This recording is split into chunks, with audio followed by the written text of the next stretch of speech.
భారత్ బంగ్లాదేశ్ మధ్య high tension కొనసాగుతోంది. భారత్ పై యుద్ధాన్ని ప్రకటించింది బంగ్లాదేశ్. అక్కడి దేశస్తులని సామాన్య ప్రజల్ని కూడా ఈ యుద్ధంలోకి దింపుతోంది. భారత్కు వ్యతిరేకంగా నినాదాలే కాకుండా భారతీయులైనటువంటి హిందువుల పైన లేదు బంగ్లాదేశీలైనటువంటి హిందువుల పైన కూడా దాడులు జరుగుతున్నాయి. ముఖ్యంగా హిందువులపై అక్కడ దాడి జరగగల ప్రధాన కారణం భారతదేశం అంటేనే హిందువుల జనాభా అత్యధికంగా ఉన్నటువంటి దేశం హిందూస్థాన్ అని చెప్తూ ఉంటారు.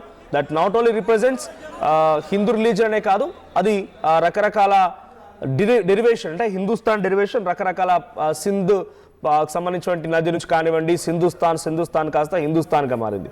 కానీ దేశ విదేశాల్లో హిందువుల జనాభా అత్యధికంగా ఉన్నటువంటి దేశం భారతదేశం మాత్రమే.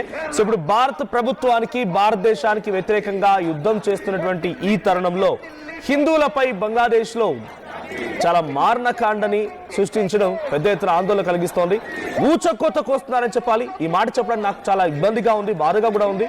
కానీ అక్కడ జరిగినటువంటి సంఘటన మీకు కన్వే చేయడం కోసం మాత్రమే ఈ విషయాన్ని మీకు చెప్పే ప్రయత్నం చేస్తున్నాను.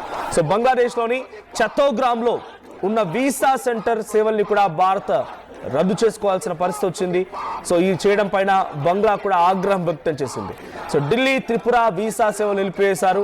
సో భారత వ్యతిరేకి విద్యార్థి నాయకుడు షరీఫ్ సౌదీ హత్యతో ఒక్కసారిగా బంగ్లాదేశ్ భారత్ మధ్య మరింతగా ఉద్రిక్తత పరిస్థితులు దారితీశాయి.